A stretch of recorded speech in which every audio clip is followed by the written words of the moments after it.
On today's show, learn how Pearl certification can bring more value to your homeowner.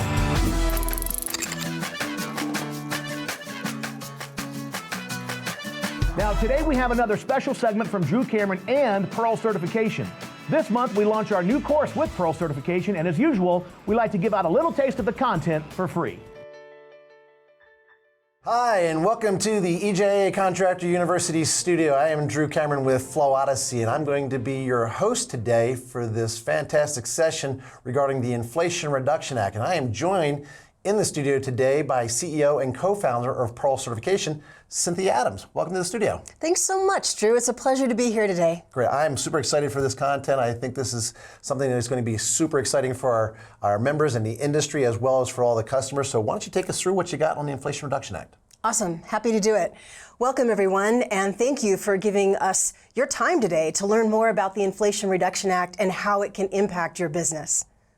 Let's kick it off by talking about the tax credits and the rebates. But as we get into that, I think it's important to understand why the IRA programs exist in the first place. Now, according to the U.S. Department of Energy, 70% of all households will qualify for these rebate programs. That's a lot of customers.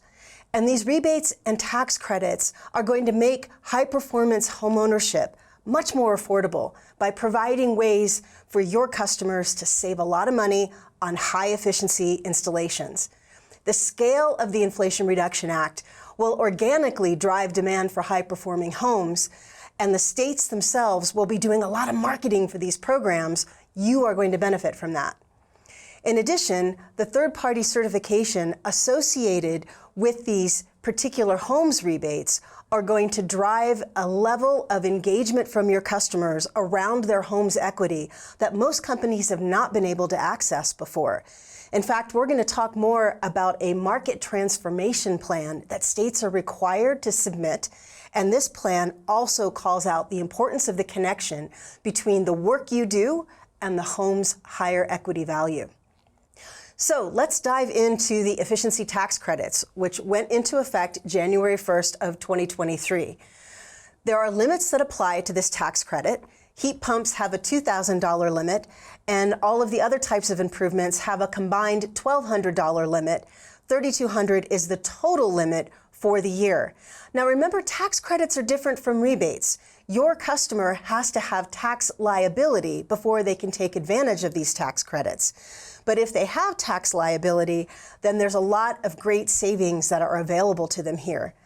Now, I'm not going to read through this entire list of the types of improvements that you can have your customer take a tax credit for, but I will say that it does include things like air conditioning, water heating, your furnace replacement, and things like that. So a lot of good opportunity here on the tax credit side. So if you want more details, be sure to click on the links that will be provided for you as a part of this training, and you'll be able to dig into the details. Other things to know, though, about the tax credits. They only apply to existing homes and remodels, not new construction, and the property must be owner-occupied. For doors and windows, Energy Star is going to be the bar. And for insulation, you have to meet IECC code standard for the 2 years prior to the installation.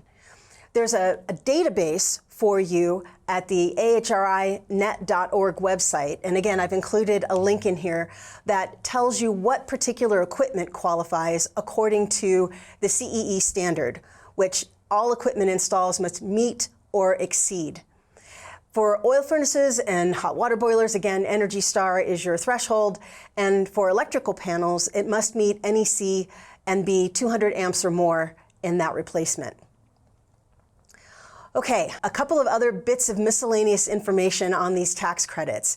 Now, unlike the clean energy tax credit, the energy efficiency tax credit cannot be carried forward.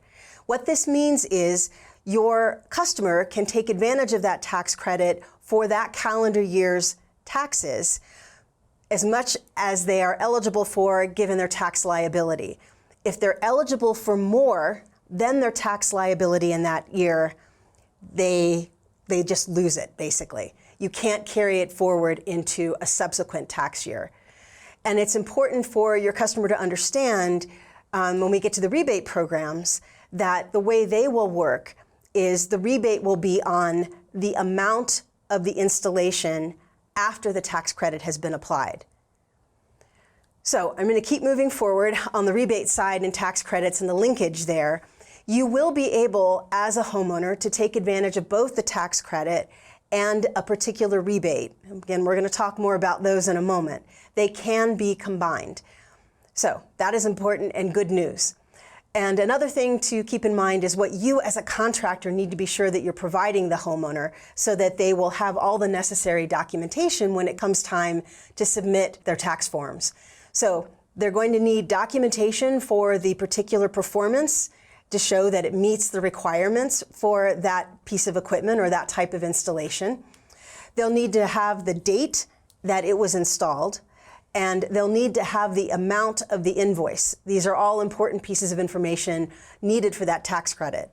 So make sure that all of your invoices are including this information so that you're not going to get bombarded with phone calls from your customers January 1 of 2024. Okay, clean energy tax credits. These are essentially an extension of the tax credits that were there previously. Now, I've talked to some different HVAC contractors who were thinking about either partnering with solar installers or getting into the electrification side of things or expanding the types of services that they offer. So I do want to just point out the efficiency tax credits are available as well, and they qualify for up to 30% of the cost. For new and existing homes, it includes labor, and these particular tax credits can carry forward. So this would be on things like solar panels, fuel cells, small wind, geothermal heat pumps, for those of you that are doing those types of installations, and battery storage is included for the first time starting in January of 2023.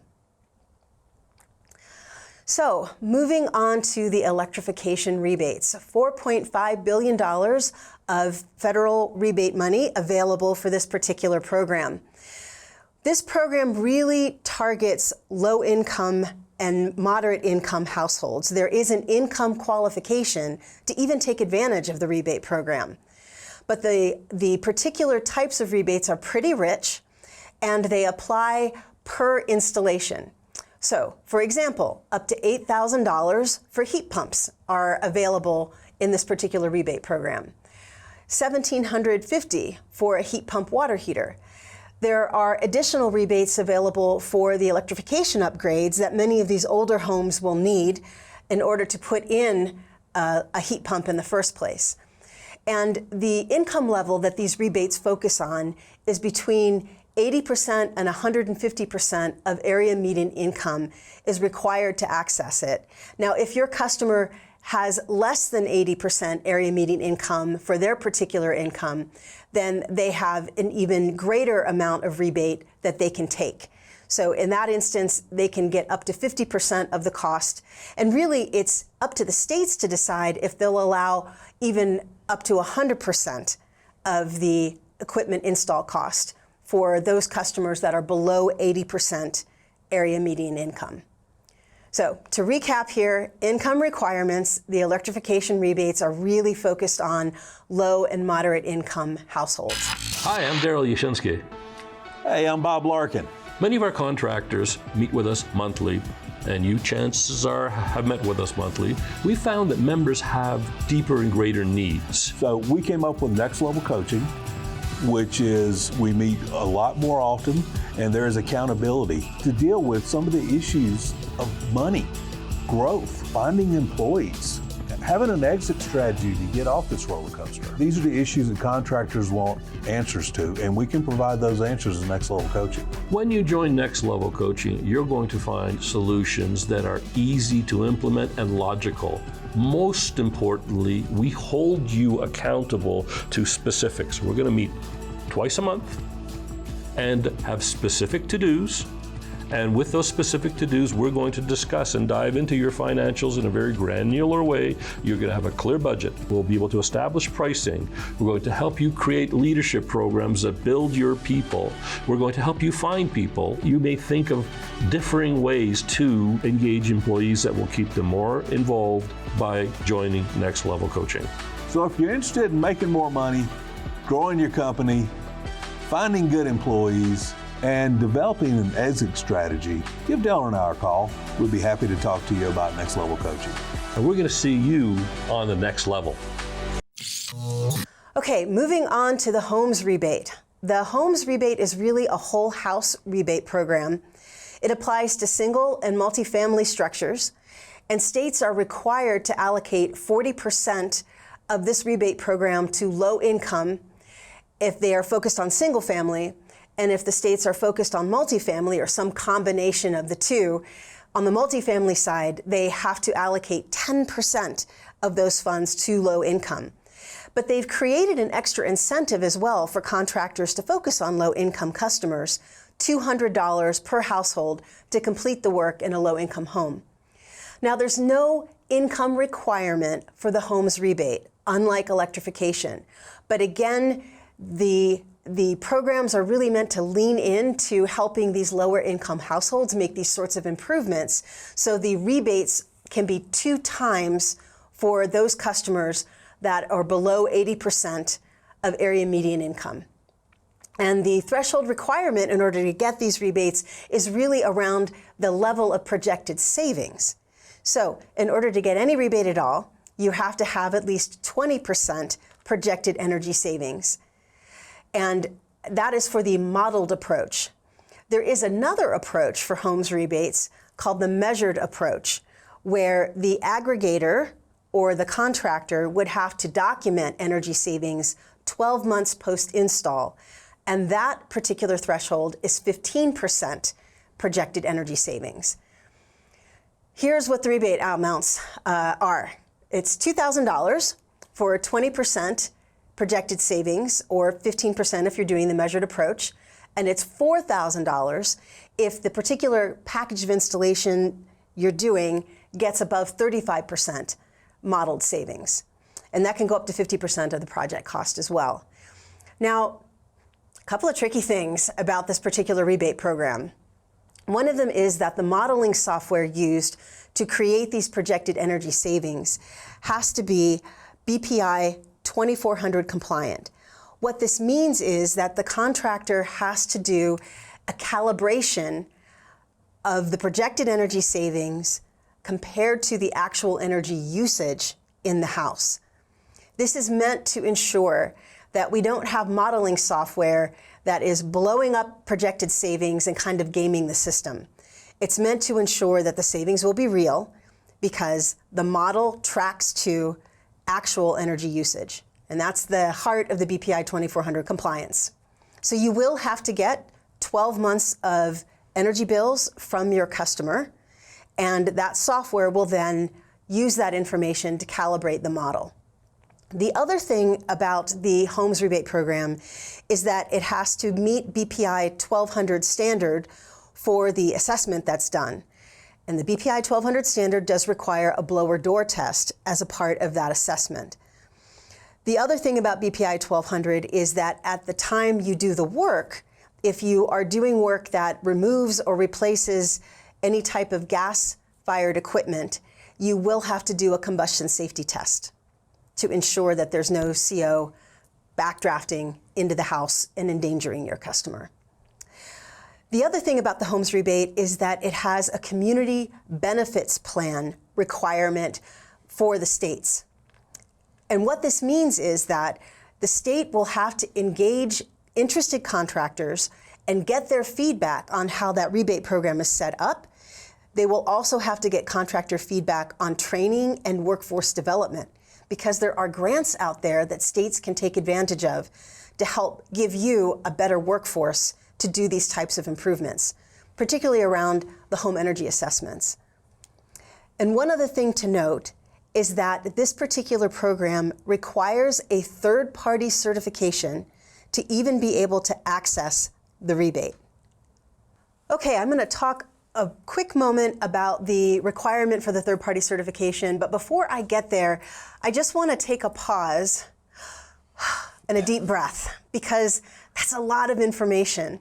But I want to point out some of the reasons why I think it's important to understand with both this and electrification that the federal government wants to make sure that low-income households get a chance to really take advantage of these rebates, and they're going to be doing a lot of outreach to help make that happen. And additionally, we know that a lot of these low-income households may be older, they may have deferred maintenance, and there may be just more complexity involved in doing these types of home performance upgrades in the first place. And so we really want to make sure we do no harm. We really want to make sure that we're going to see bill savings, not just energy savings. And I'm referencing the electrification rebate on that. When you fuel switch in some places of our country, you may actually see bills go up if you don't carefully plan out that installation to address energy savings enough to ensure the bills go down. So in any case, we'll keep moving through this particular training and education, but it's important to understand the context. I don't think the federal government is creating a complex program just for the sake of making our lives miserable. I think they're doing it because they want to do no harm and ensure that the households most in need get access to the money. One really important thing to understand about both the electrification and the homes rebate programs is that these rebates may not be combined for the same installation. Now, by installation, I mean measure.